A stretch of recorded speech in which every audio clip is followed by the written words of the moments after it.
Hello student, कैसे हो आप सभी लोग। मैं अजय भास्कर आप सभी का आपके अपने YouTube channel the learning IQ पर स्वागत करता हूं। आज मैं यहां पर क्लास 9th के मैथ सब्जेक्ट का चैप्टर नंबर 2 का एक इम्पॉर्टेंट थ्योरम डिस्कस करने जा रहा हूं। इस थ्योरम का नाम है फैक्टर थ्योरम, हिंदी में इसे गुणनखंड प्रमेय कहा जाता है। इस थ्योरम को पढ़ने से पहले आपको रिमाइंडर थ्योरम का नॉलेज होना आवश्यक है, क्योंकि रिमाइंडर थ्योरम और फैक्टर थ्योरम दोनों एक दूसरे के को रिलेटेड हैं।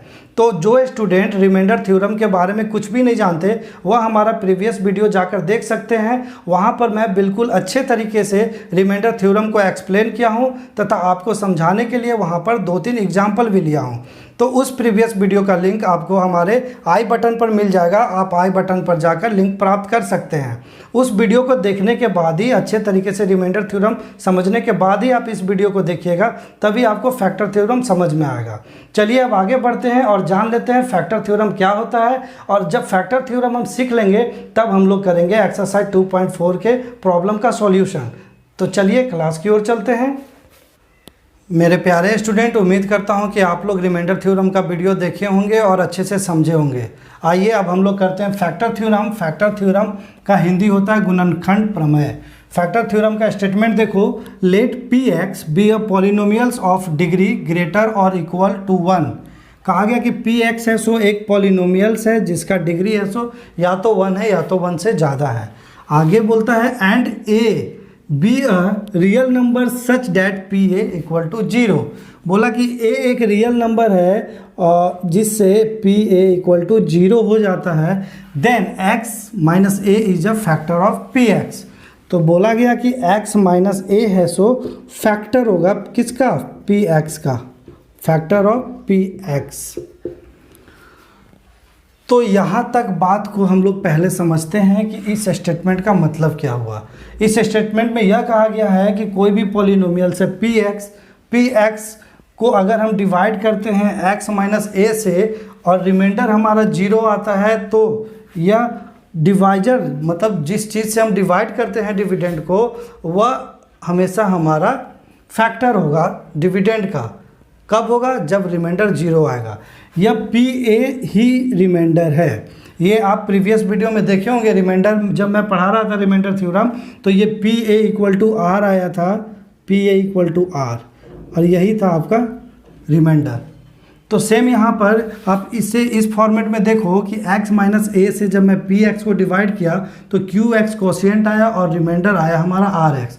इसे मैं डिविडेंड के फॉर्मेट में लिखता हूँ, तो हमें पता है डिविडेंड का format, dividend equal to divisor into quotient plus remainder होता है।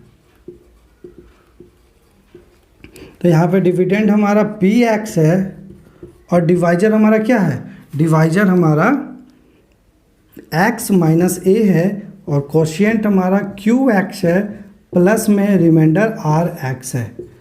तो यहाँ पे रिमाइंडर क्या है, 0 है। 0 क्यों है, यहाँ देखो लिखा हुआ है Pa इक्वल टू 0।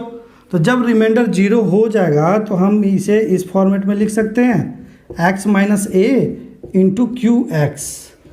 तो अब हम लोग कहेंगे कि x माइनस a और Qx को अगर मल्टीप्लाई कर दिया जाए तो हमारा Px आ जाएगा। यानी कि अगर x माइनस a से Px को डिवाइड करें, x माइनस a जो कि डिवाइजर है और Px जो कि डिविडेंड है, अगर मैं x माइनस a से Px को डिवाइड करूंगा तो Px पूरी तरह से कटेगा, यानी कि रिमाइंडर 0 आएगा। रिमाइंडर 0 आने का मतलब ही है कि डिवाइजर से डिविडेंड है सो पूरी तरह से कट रहा है। और जब डिविजर से डिवाइडेंड पूरी तरह कटता है तो हम लोग कहते हैं कि डिवाइजर है सो डिविडेंड का फैक्टर है। फिर से सुनो ध्यान से, अगर डिवाइजर से डिविडेंड पूरी तरह से कटता है यानी कि रिमाइंडर 0 आता है, तो हम लोग कहेंगे कि वह डिवाइजर डिविडेंड का फैक्टर है। इसे इजी वे में समझो। यहाँ पर मैं एक एग्जांपल लेता हूँ। सपोज करो यह है हमारा 30 को मैं 6 से डिवाइड करता हूँ तो यह कितने टाइम्स में जाएगा, 5 टाइम्स में जाएगा और रिमाइंडर क्या आया, 0। जब इस डिवाइड को मैं डिविडेंड के फॉर्मेट में लिखता हूँ तो डिविडेंड हमारा 30 है, तो डिविडेंड इक्वल टू क्या होगा, डिवाइजर जो कि 6 है and quotient 6 into 5 plus remainder यहाँ पे 0 है, तो इसका बात ही खत्म। तो क्या आया, 30 इक्वल टू 6 इंटू 5। तो देखो यहाँ पर ये 6 से 30 पूरी तरह से कट जाएगा, तो यस कट जाएगा। यह 5 से 30 पूरी तरह से कटेगा तो हाँ कटेगा। तो हम लोग कह सकते हैं कि यह 6 और 5 है सो 30 का फैक्टर है। हम लोग कह सकते हैं कि 6 और 5 है सो 30 का फैक्टर है। लेकिन एक और एग्जांपल लो, यह है हमारा सपोज करो 41 को अगर मैं 8 से डिवाइड करूं तो 8 से डिवाइड करूंगा तो ये कितने टाइम्स में जाएगा, ये कोशिएंट आ जाएगा आपका 5 एंड रिमाइंडर आ जाएगा 1। तो यहाँ पर हम लोग जब इसे लिखेंगे डिविडेंड के फॉर्मेट में तो कैसे लिखेंगे, 41 equal to dividend equal to divisor यहाँ पे क्या है 8 है इंटू कोशिएंट जो कि 5 है एंड रिमाइंडर 1, रिमाइंडर यहाँ पे 1 आया। अब देखो यहाँ क्या ये 8 इंटू 5 से हम लोग 41 को ऑपरेट कर सकते हैं, नहीं करेंगे जब तक ये 1 नहीं हटेगा। तो यहाँ पर जब रिमाइंडर आ गया कुछ ना कुछ तो हम लोग कहेंगे डिवाइजर से डिविडेंड नहीं कट रहा है, और डिवाइजर से डिविडेंड अगर नहीं कटेगा तो हमारा वह प्रॉपर फैक्टर नहीं होगा। तो फैक्टर थ्योरम का मतलब ही है कि जब किसी पॉलिनोमियल्स को दूसरे पॉलिनोमियल से डिवाइड किया जाए और रिमाइंडर अगर 0 आए तो हम लोग कह सकते हैं कि वह डिवाइजर है सो डिविडेंड का फैक्टर होगा। इसे एक और एग्जांपल से समझो आप लोग। यहाँ पर मैं एक और एग्जांपल लेता हूँ आपको अच्छे से फैक्टर थ्योरम समझाने के लिए। तो चलिए एग्जांपल की ओर बढ़ते हैं, but before that please pause the video to write down. यहाँ पर एग्जांपल है, check x + 2 is a factor of x³ + 3x² + 5x + 6। कहा गया कि इस पॉलिनोमियल्स का क्या यह x + 2 फैक्टर है या नहीं है, इसे आप लोग चेक कीजिए।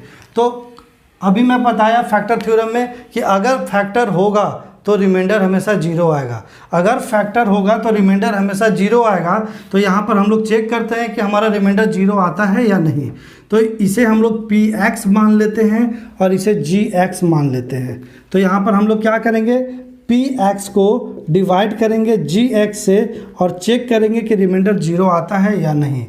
तो हम लोग सबसे पहले जो रिमाइंडर थ्योरम में करते थे क्या करते थे, gx वाले एक्सप्रेशन को 0 करते थे और यहाँ पर इसके वेरिएबल्स का वैल्यू निकालते थे। gx हमारा x + 2 है, x + 2 = 0, तो x = क्या आएगा -2, और इस वेरिएबल्स का वैल्यू हम लोग px एक्सप्रेशन में पुट करते हैं। तो हमारा px का जो एक्सप्रेशन है वो है x³ + 3x² + 5x + 6। तो यहाँ पर जब मैं वेरिएबल्स का वैल्यू पुट करता हूँ तो ये -2 हो जाएगा और यहाँ पर -2 का क्यू होगा। हम लोग कुछ नहीं कर रहे हैं, बस x की जगह वैल्यू पुट करते जा रहे हैं। 3 × -2 का स्क्वायर प्लस 5 × -2 + 6। सॉल्व करो इसे, देखो ये आएगा p -2 और यहाँ पे माइनस का क्यू माइनस ही रहता है एंड 2 का क्यू हो जाएगा 8, ये 2 -2 माइनस का स्क्वायर प्लस एंड 2 का स्क्वायर 4, 4 × 3 = 12, प्लस में 12 हो गया और ये प्लस माइनस 5 × 2 = 10 प्लस 6। यहाँ पे ये है +12 और +6, तो 12 और 6 को जोड़ दो तो देखो 12 और 6 कितना हो गया +18, और यहाँ -8 -10 मतलब -18। तो ये देखो +18 -18 ये कैलकुलेट होकर हमें 0 देगा। तो यहाँ पर हम लोग देखें कि यह जो रिमाइंडर है यहाँ पर 0 आता है। तो हम लोग कह सकते हैं कि x + 2 is the factor of x³ + 3x² + 5x + 6 because here remainder is 0। तो इस एग्जाम्पल के माध्यम से आप समझ गए होंगे कि फैक्टर थ्योरम क्या होता है और हमें किस तरह फैक्टर थ्योरम को यूज करते हुए इससे रिलेटेड प्रॉब्लम को सॉल्व करना है। अब चलिए हम लोग एक्सरसाइज 2.4 की ओर बढ़ते हैं, but before that please pause the video to write down.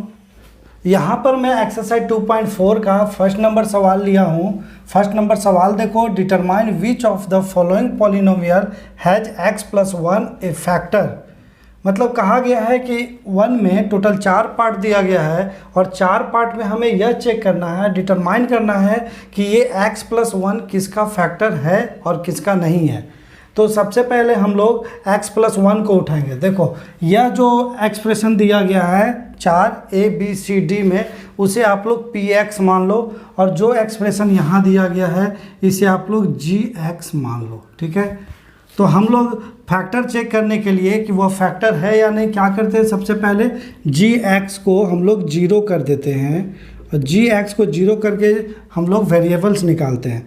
Variables का वैल्यू क्या होगा, x + 1 = 0 और यह जो वेरिएबल्स का वैल्यू होगा वह होगा x = -1। यह x = -1 हम लोग चारों पार्ट पे रखेंगे, चारों पार्ट के पॉलिनोमियल्स में रखेंगे और अगर हमारा पॉलिनोमियल्स में रिमाइंडर 0 आया तो हम लोग कहेंगे कि x + 1 उसका फैक्टर है और जिसका नहीं आया मतलब फैक्टर नहीं है। तो चलो देखो, पुट x = -1 इन क्वेश्चन 1। क्या है हमारा, px = है x³ + x² + x + 1। यहाँ पे पुट करते तो क्या आएगा, p - 1 यहाँ -1 का क्यूब प्लस -1 का स्क्वायर प्लस -1 + 1।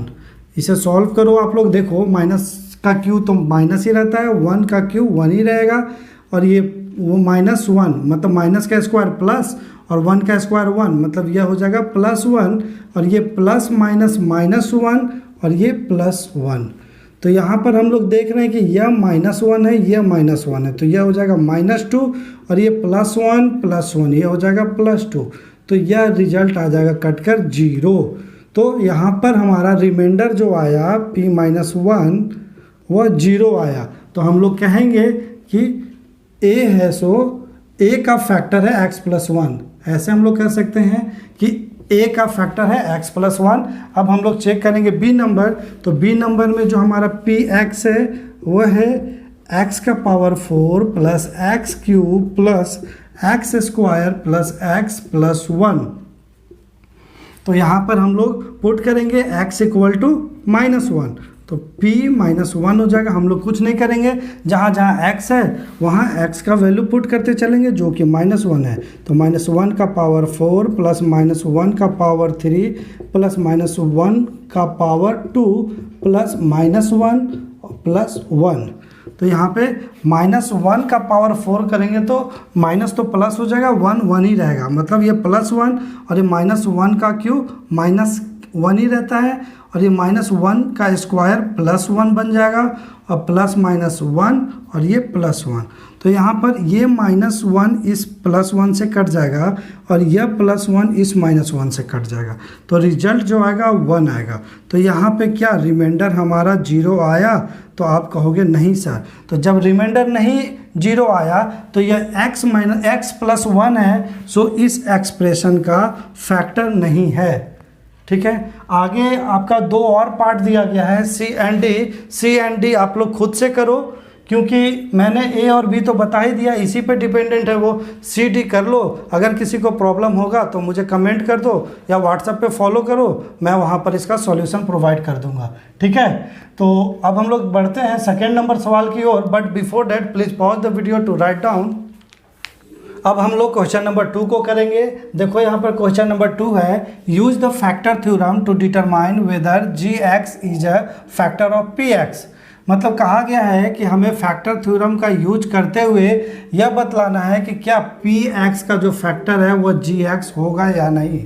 इसके लिए आपको क्वेश्चन 2 में टोटल 3 पार्ट दिए गए हैं और तीनों पार्ट में फैक्टर थ्योरम के थ्रू आपको निकालना है कि px का फैक्टर gx है या नहीं। तो यहाँ पर देखो A नंबर है px = 2x³ + x² - 2x + 1 and gx दिया हुआ है x + 1। तो फैक्टर थ्योरम अप्लाई करने आपको बताया हूँ, जो छोटा वाला एक्सप्रेशन है, जो छोटा वाला पॉलिनोमियल्स है उसको इक्वेट कर दो आप लोग 0 से। तो यहाँ मैं लिखूँगा gx = 0 और gx का जो हमारा एक्सप्रेशन है वो है x + 1 = 0। यहाँ से हम लोग x वेरिएबल का वैल्यू कैलकुलेट करेंगे, x = -1। इस x के वैल्यू को पुट करेंगे हम लोग px में और px हमारा जो एक्सप्रेशन है वह है 2x³ + x² - 2x - 1। यहाँ पर जब हम x = -1 पुट करते हैं तो हमारा आएगा 2 - 1 का क्यूब प्लस -1 का स्क्वायर -2 × -1 और यहाँ -1। इसे जब सॉल्व करोगे तो देखो -1 का क्यूब -1 ही रहता है, तो 2 × -1 -2। आगे देखो ये 1 का स्क्वायर +1 हो जाता है, तो ये +1, ये माइनस माइनस प्लस हो जाएगा +2 और ये -1, तो ये -2 से ये -2 कट गया और ये +1 से यह -1 कट गया। मतलब जो रिजल्ट आया हमारा रिमाइंडर वह 0 आया। जब रिमाइंडर 0 आ गया तो यहाँ पर हम लोग लिखेंगे yes gx is the factor of px। इसी प्रकार हम लोग चेक करेंगे कि b में जो px और gx दिया गया है वहाँ gx फैक्टर होगा px का या नहीं। तो इसके लिए हम लोग क्या करेंगे, gx को इक्वेट करेंगे किससे, 0 से, और यहाँ पर x + 2 = 0 लिखेंगे और x वेरिएबल का वैल्यू निकालेंगे जो कि -2 आया। इस x = -2 को हम लोग पुट करेंगे px में, तो ये px का जो एक्सप्रेशन है हमारा वह है x³ + 3x² + 3x + 1। यहाँ पर वैल्यू पुट करते हैं तो देखो p -2 आएगा x की जगह पे, और ये -2 का क्यूब प्लस 3 -2 का स्क्वायर प्लस 3 × -2 + 1। सॉल्व करो इसे तो देखो क्या आता है, -2 = आता है -2 का क्यूब मतलब -8, और ये -2 का स्क्वायर कितना होगा, -2 का स्क्वायर 2 × 2 = 4 + 4, अब 4 × 3 = 12, तो ये 12 आया, और प्लस माइनस माइनस और 3 × 2 = 6 + 1। यहाँ पर ये -8 और -6 इसे जब ऐड करेंगे तो ये आएगा -14, और ये 12 प्लस में है और 1 प्लस में, इसे जब ऐड करेंगे तो ये आएगा +13। जब इसे हम लोग कैलकुलेट करेंगे तो रिजल्ट आएगा -1, यानी कि रिमाइंडर आया हमारा p -2 = जो रिमाइंडर आया वो आया -1। तो रिमाइंडर तो 0 आया नहीं, जब रिमाइंडर 0 नहीं आएगा तो हम लोग कहेंगे no gx is not a factor of px in b। अब एक आखिरी बच गया c, इसे देखो यहाँ पर हम लोग क्या करेंगे, x - 3 = 0 पुट कर ये वेरिएबल्स का वैल्यू निकाल लेंगे जो कि आएगा x = +3। इस x का वैल्यू को पुट करेंगे px एक्सप्रेशन में, और px एक्सप्रेशन क्या दिया गया है हमारा, x³ - 4x² + x + 6। यहाँ पर पुट करना है x की जगह पे 3, तो p3, और ये हो जाएगा 3 का क्यूब -4 × 3 का स्क्वायर + 3 + 6। सॉल्व करो इसे तो 3 का क्यूब क्या होगा, 3 × 3 = 9, 3 × 27, ये 27 माइनस 3 का स्क्वायर, 3 × 3 = 9 × 4, 9 × 4 = 36, और इधर आ जाएगा +3 + 6। तो प्लस वाले देखो यह है, ये 3 प्लस वाले हैं, तो 6 × 3 = 9 और 27 और 9 कितना 36, तो ये 36 आया और इधर -36, मतलब यह +36 और -36 क्या रिजल्ट देगा 0। तो यहाँ पर जो रिमाइंडर आया वो आया 0। तो हम लोग कहेंगे yes in this question gx is the factor of px। यहाँ पर आप देखो कहीं कंफ्यूज ना करना, यह आपका यहाँ a का सॉल्यूशन है, उसी प्रकार ये b का सॉल्यूशन है और ये c का सॉल्यूशन है, ठीक है। तो हमने यहाँ पे सेकेंड का टोटल सवाल का सॉल्यूशन कर लिया। अब हम लोग सवाल नंबर 3 की ओर बढ़ेंगे, but before that please pause the video to write down.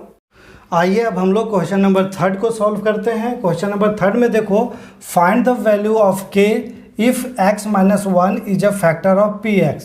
मतलब बोला गया है कि थर्ड में टोटल 4 पार्ट दिए गए हैं और चारों पार्ट में आपको k का वैल्यू कैलकुलेट करना है, जहां पर x - 1 है सो फैक्टर है px का।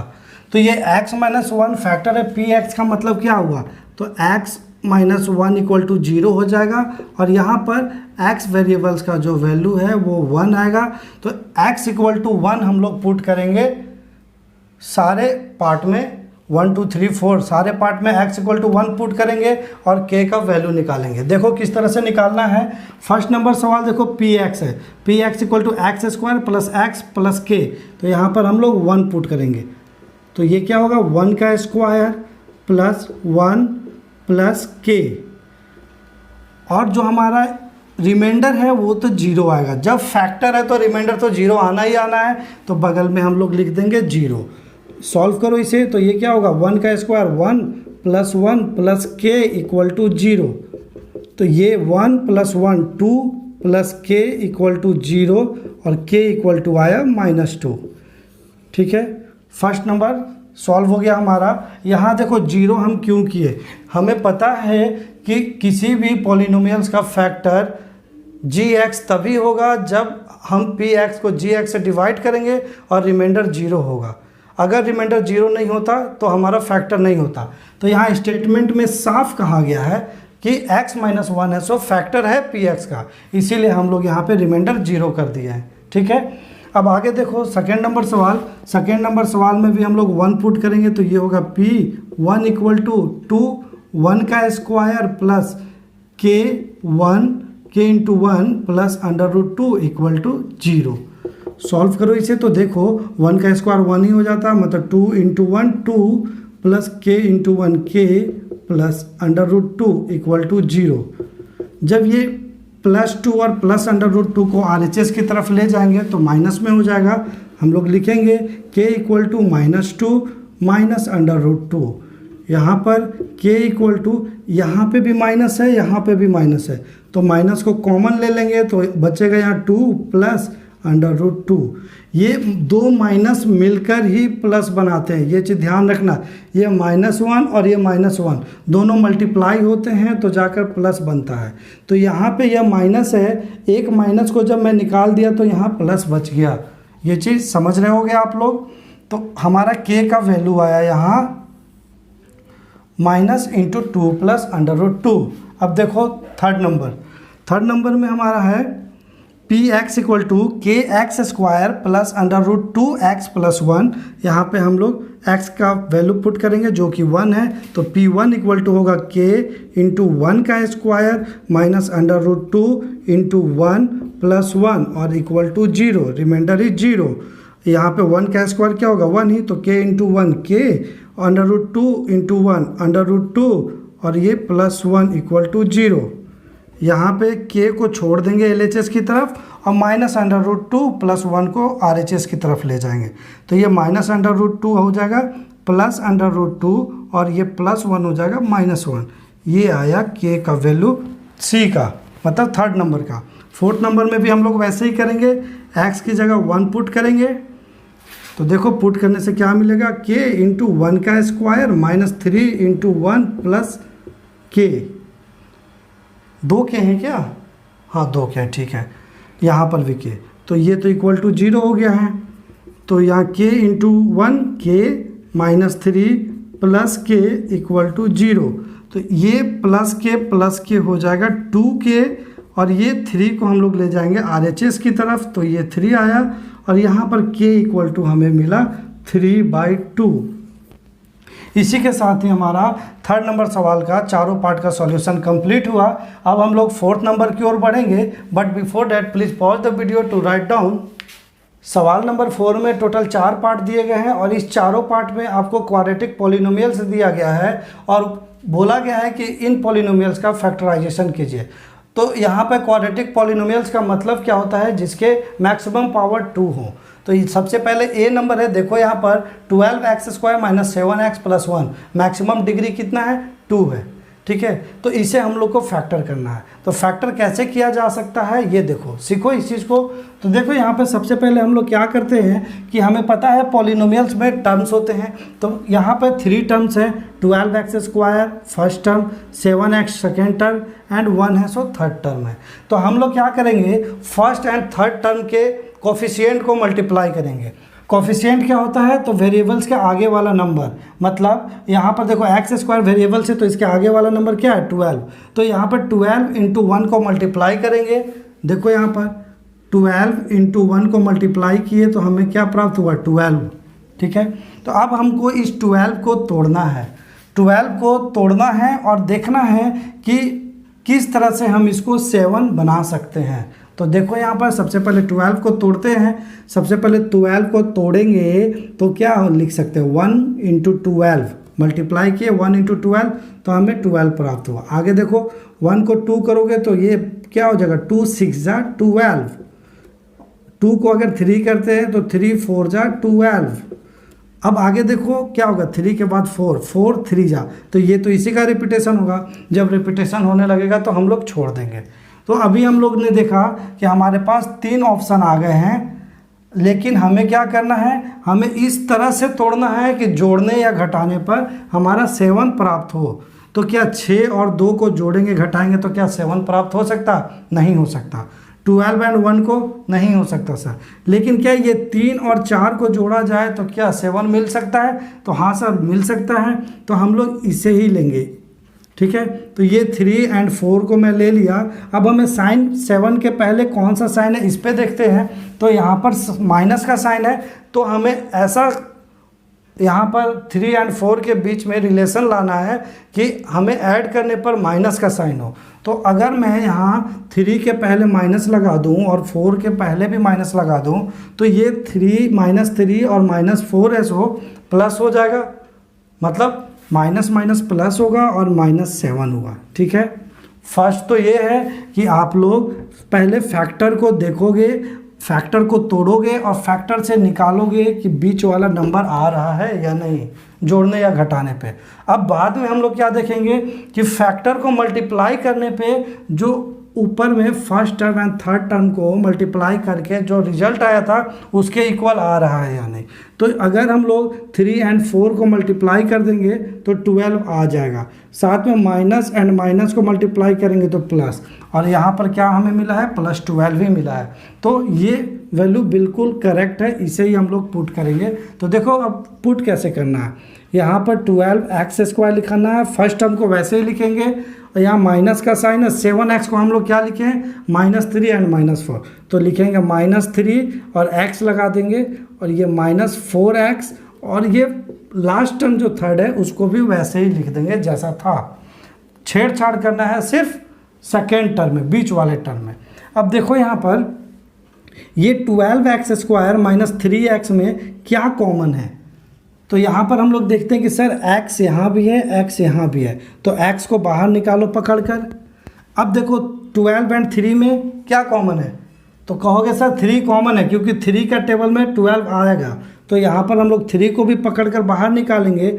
जब पकड़ कर बाहर निकालते हैं 3 को तो यहाँ पे क्या बचेगा? 4, और यहाँ 2x था, 1x को तो निकाल दिए। जब 1x निकाल दिए तो 1x यहाँ बचा, और इधर क्या बचा? यहाँ पर हमने तो 3x टोटल निकाल दिया, तो क्या बचा? 1 बचा, ठीक है। अब यहाँ पर देखो 4x + 1, यहाँ पे कुछ कॉमन है तो नहीं है सर। तो सिंपली हम लोग यहाँ पर माइनस को कॉमन लेंगे और 1 लिखेंगे, और एज इट इज इसे लिखेंगे। यहाँ प्लस से सिर्फ माइनस को मैं बाहर निकाला हूँ, तो यहाँ पे माइनस आ जाएगा और 1, क्योंकि मैं बताया ये प्लस का निर्माण होता है 2 माइनस के मिलन से। 2 माइनस जब मल्टीप्लाई होते हैं तभी प्लस होता है। तो जब एक माइनस को मैं निकाल दिया तो एक ही माइनस बचेगा, यहाँ पर मैं वैसे ही लिखा, ठीक है।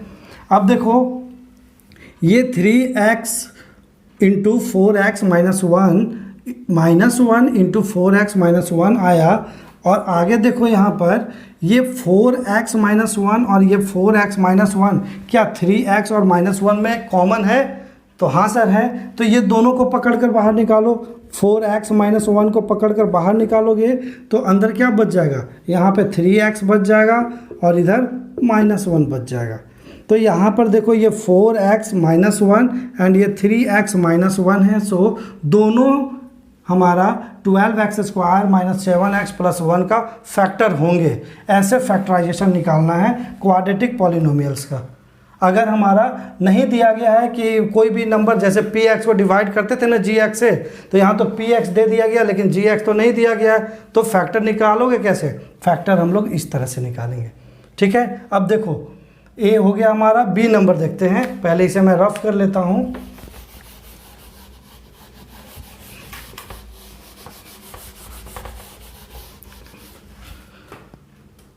फोर का बी नंबर सवाल है 2x² + 7x + 3, यह है बी नंबर। इसे अब हम लोग फैक्टराइज करेंगे। फैक्टराइज करने का नियम आपको मैं बता दिया, जैसे हम लोग क्वेश्चन नंबर 1 को किए थे सेम वैसे ही करेंगे। तो हम लोग सबसे पहले क्या करते हैं, तो first term and third term के कोफिशिएंट को मल्टीप्लाई करते हैं। 2x² हमारा फर्स्ट टर्म है एंड ये 3 है सो थर्ड टर्म है। यहाँ पे मल्टीप्लाई करेंगे 3 × 2 जो कि आएगा 6। अब इस 6 को हम लोग तोड़ेंगे, ऐसा तोड़ना है कि जोड़ने पर या घटाने पर हमारा 7 प्राप्त हो, +7। तो सबसे पहले 6 को तोड़ो, देखो 1 इंटू 6 हो जाएगा जो कि हमें 6 देगा, ये 2 इंटू 3 होगा जो कि हमें 6 देगा। अब आगे अगर मैं 3 इंटू 2 करूँगा मतलब इसका रिपीटेशन होने लगा, तो रिपीट हमें करना नहीं है। मतलब ये दो ऑप्शन है हमारे पास, या तो 1 और 6 या तो 2 और 3। तो 2 और 3 को अगर मैं जोड़ूंगा तो 5 आएगा, घटाऊंगा तो 1 आएगा, ठीक है। तो ये तो पॉसिबल है नहीं, इसे देखते हैं। तो ये 1 और 6 यहाँ पर अगर मैं ये दोनों को जोड़ दूँ तो हमारा +7 आएगा क्या? तो आएगा। यहाँ पे भी तो +7 ही है, तो हम इस 7 को ऐसे ही तोड़ेंगे, ठीक है। तो यहाँ पर हम लोग लिखेंगे फर्स्ट टर्म को एज इट इज जैसा मैं बताया था, और यहाँ पर लिखेंगे 6x + 1x या सिर्फ x ही लिख लो, बात बराबर है, +3। यहाँ पर x देखो कॉमन है तो x को बाहर निकालेंगे, x को बाहर निकाला, इसके साथ ही 2 भी दोनों में है तो 2 को भी बाहर निकाला, हमारे पास क्या बचा? 2x को निकाला तो एक सिंगल x बच गया, प्लस में यहाँ से 2x निकाला तो क्या बचा? 3 बचा, ठीक है। अब यहाँ प्लस, यहाँ पर कुछ नहीं है इसीलिए 1 लिखेंगे और x + 3 लिखेंगे, ठीक है। यहाँ 1 को मैं कॉमन ले लिया, कहने का मतलब है x में से 1 को निकाला और 3 में से भी 1 को निकाला, ब्रैकेट में सेम रह गया। अब ये x + 3 और x + 3 सेम है तो इसको हम कॉमन लेंगे, x + 3 कॉमन आ गया, इधर बचा हमारा 2x + 1। तो ये बी नंबर का जो फैक्टर है वह है x + 3 एंड 2x + 1। अब हम लोग करेंगे सी नंबर सवाल है 6x² + 5x - 6, 6x² + 5x - 6, ठीक है। तो अब हमें इसका फैक्टर निकालना है। फैक्टर निकालने के लिए क्या करेंगे? फर्स्ट टर्म के कोफिशिएंट थर्ड टर्म के कोफिशिएंट को मल्टीप्लाई करेंगे। तो यहाँ पे क्या होगा? 6 × 6 मतलब क्या है? 36। अब 36 को तोड़ो आप लोग, देखो ये होगा 1 × 36 मतलब 36, फिर हम लोग करेंगे 2 × 18 36 मिलेगा, वैसे ही 4 × 9 36 आएगा। अब 5 6 आएगा, 6 × 6 36 आएगा, और इसके बाद 7 के टेबल में नहीं आएगा, 8 में भी नहीं आएगा, 9 में आएगा, 9 × 4। तो ये तो रिपीट होने लगा तो ये होगा नहीं, मतलब टोटल हमें इतने फैक्टर मिलेंगे, ठीक है। तो अब हमें क्या करना है? हमें जोड़ने या घटाने पे ये 5 आना चाहिए। तो कैसे होगा? देखो अगर ये 4 और 9 को उठा लें, सबसे पहले 1 और 36 को उठाओ तो 5 आना तो बात की, सबसे पहले 1 और 36 को उठाओ तो इससे कभी 5 आ ही नहीं सकता।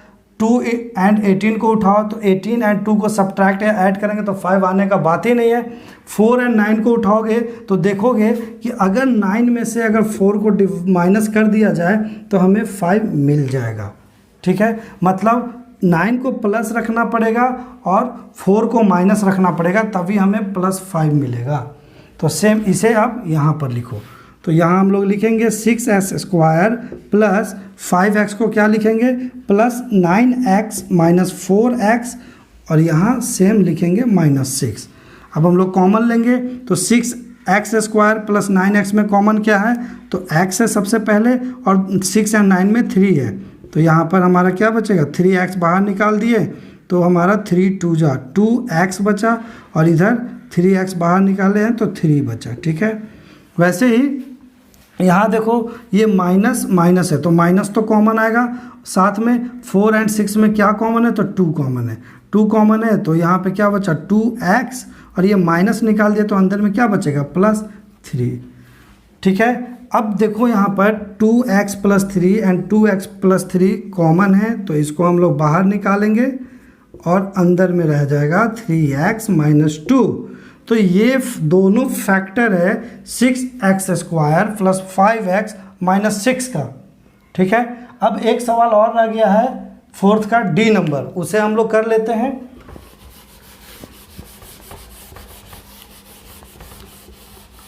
तो डी नंबर सवाल है हमारा 3x² - x - 4, ये डी नंबर है। इसे सॉल्व करो। मेथड तो आपको बता ही दिया हूँ, स्टेप बाय स्टेप। चलो पहला स्टेप क्या है? कोफिशिएंट को मल्टीप्लाई करना first term and last term का। तो 4 3 जा क्या होगा? 12, 3 × 4 क्या होगा? 12। अब 12 को हम लोग तोड़ेंगे तो 1 × 12 आएगा हमारा 12, 2 × 6 आएगा 12, वैसे ही 3 इंटू 4 आएगा 12, 4 इंटू 3 तो कर नहीं सकते क्योंकि रिपीटेशन होने लगा। अब यहीं से हम लोग निकालेंगे कि हमें -x मतलब -1 कैसे लाया जाए। तो ये 12 में से अगर 1 को सब्ट्रैक्ट करेंगे तो 11 आएगा, बात ही नहीं बनता। 6 में से 2, ये तो 4 आ गया, नहीं बात बनेगा। लेकिन 4 में से अगर 3 को सब्ट्रैक्ट करेंगे तो शायद 1 आ सकता है। तो यहाँ पर 4 और 3 को ही लेंगे, तो 4 - 3 करेंगे तो यहाँ 1 आएगा। लेकिन यहाँ क्या +1 है? नहीं है। इसीलिए हम लोग छोटा में से 3 - 4 करेंगे। तो जब छोटा में से बड़ा वाला को घटाएंगे तो -1 आएगा। ठीक है, तो सेम अब इसको यहाँ पर लिखो। ये यहाँ पे हम लोग लिखेंगे 3x² एज इट इज। यहाँ पर लिखना स्टार्ट करते हैं, +3 - 4 +3x - 4x और इधर -4 कॉमन लेना स्टार्ट करो। तो देखो ये 3 और 3 यहाँ कॉमन है, साथ में x भी है तो x भी कॉमन आएगा और यहाँ x आ जाएगा, यहाँ +1 क्योंकि 3x तो टोटल हम बाहर निकाल दिए। ठीक है, यहाँ -4x - 4 मतलब 4 दोनों में है और माइनस भी है, तो माइनस को बाहर निकालो, 4 को बाहर निकालो, तो क्या बचेगा? x + 1। अब देखोगे कि ये x + 1 और x + 1 सेम है, तो इसको कॉमन ले लो, बाहर निकालो इसे भी, तो ये x + 1 हो जाएगा और इधर बच जाएगा 3x - 4। मतलब ये x + 1 एंड 3x - 4 है, सो 3x² - x - 4 का फैक्टर है। तो यहाँ पर हम लोग क्वेश्चन नंबर 4 को कंप्लीट कर लिए। अब हम लोग क्वेश्चन नंबर 5 की ओर बढ़ेंगे, but before that please pause the video to write down. अब हम लोग सवाल नंबर 5 करेंगे। सवाल नंबर 5 में भी टोटल 4 पार्ट हैं और यहाँ पर बोला गया है क्यूबिक पॉलिनोमियल्स का फैक्टराइज करने। क्यूबिक पॉलिनोमियल्स में मैक्सिमम डिग्री 3 है, इसीलिए इसके टोटल 3 फैक्टर होंगे। क्वाड्रेटिक में जिस तरह मैक्सिमम डिग्री 2 था तो उसके 2 फैक्टर आ रहे थे, उसी प्रकार क्यूबिक पॉलिनोमियल्स में भी 3 मैक्सिमम डिग्री है तो इसका 3 फैक्टर होंगे। तो हमें हर पॉलिनोमियल्स का यहाँ पर 3 फैक्टर निकालना है। आइए इसे सॉल्व करने सीखते हैं। तो यहाँ पर सबसे पहले हम लोग ट्रायल मेथड यूज करेंगे और पहला फैक्टर खोजेंगे। तो ट्रायल मेथड यूज करने के लिए इसमें कांस्टेंट को हम लोग सबसे पहले उठाते हैं। कांस्टेंट वह टर्म है जिसमें कोई भी वेरिएबल्स नहीं होते, जो कि यहाँ पर 2 है। तो 2 का हम लोग यहाँ फैक्टर करेंगे 1 × 2 और 1 को उठाएंगे। ठीक है, 1 को उठाएंगे और लिखेंगे x + 1। एज्यूम कर लेते हैं ये x + 1 है, सो फैक्टर है। इसे हम लोग चेक करेंगे फैक्टर थ्योरम के थ्रू। तो आइए चेक करते हैं। तो यहाँ हम लोग x + 1 = 0 लिखेंगे और x = हमें मिलेगा -1। ये x = -1 को हम लोग पुट करेंगे px में। px का जो एक्सप्रेशन है वो है x³ - 2x² - x + 2। तो यहाँ पे x की जगह -1 रख दो, यहाँ -1 का क्यूब -2 × -1 का स्क्वायर -1 प्लस ये -1 इंटू में +2। इसे जब सॉल्व करोगे तो -1 का क्यूब -1, ये -1 का स्क्वायर +1 × 2 -2 और ये +1 एंड ये +2। तो यहाँ पर देखो आप लोग, ये -2 और ये +2 ये दोनों कट कर 0 देगा और ये +1 और ये -1 0 देगा। मतलब यहाँ पे रिमाइंडर आया 0।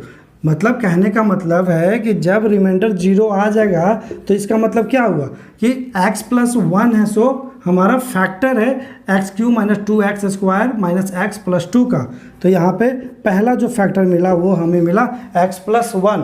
अब हम लोग दूसरा फैक्टर खोजेंगे। उसके लिए हम लोग क्या करेंगे कि x + 1 से डिवाइड करेंगे x³ - 2x² - x + 2 को डिवाइड करेंगे। तो यहाँ जो कोशिएंट होगा ये तो पूरी तरह से कटेगा ही कटेगा क्योंकि रिमाइंडर 0 आ चुका है। तो जो कोशिएंट आएगा वो भी एक फैक्टर होगा। ठीक है, तो आइए हम लोग इसे कैलकुलेट करते हैं। तो देखो यहाँ पे x + 1 है, मतलब x से जब हम x से हमें क्या लाना है x³, तो हम लोग क्या मल्टीप्लाई करेंगे x²। तो जब x से x² को मल्टीप्लाई करेंगे तो हमें x³ मिल गया और यहाँ पर x² + 1 x² × 1 क्या होगा +x² हो जाएगा। यहाँ पे हम लोग माइनस करेंगे, तो माइनस किए तो ये हमारा कट गया, ये 0 आ गया, प्लस माइनस माइनस, तो यहाँ पे आया -3x²। वैसे ही अगला टर्म हम लोग उतार देंगे x। अब हमें क्या लाना है, यहाँ -3x² लाना है। तो x में क्या मल्टीप्लाई करेंगे कि -3x² आएगा, तो यहाँ पर x में क्या मल्टीप्लाई करें कि हमारा रिजल्ट -3x² आए। तो हम अगर मल्टीप्लाई कर दें -3x से तो क्या 3x² आएगा, तो यस आ जाएगा। तो हम लोग यहाँ लिखेंगे -3x। तो x से जब -3x को मल्टीप्लाई करेंगे तो हमें मिलेगा -3x² एंड +1 को जब -3x से मल्टीप्लाई करेंगे तो हमें मिलेगा -3x। इसे भी सब्ट्रैक्ट करो, सब्ट्रैक्ट करते हैं तो ये कट कर हमें 0 देता है और ये माइनस माइनस प्लस हो जाएगा।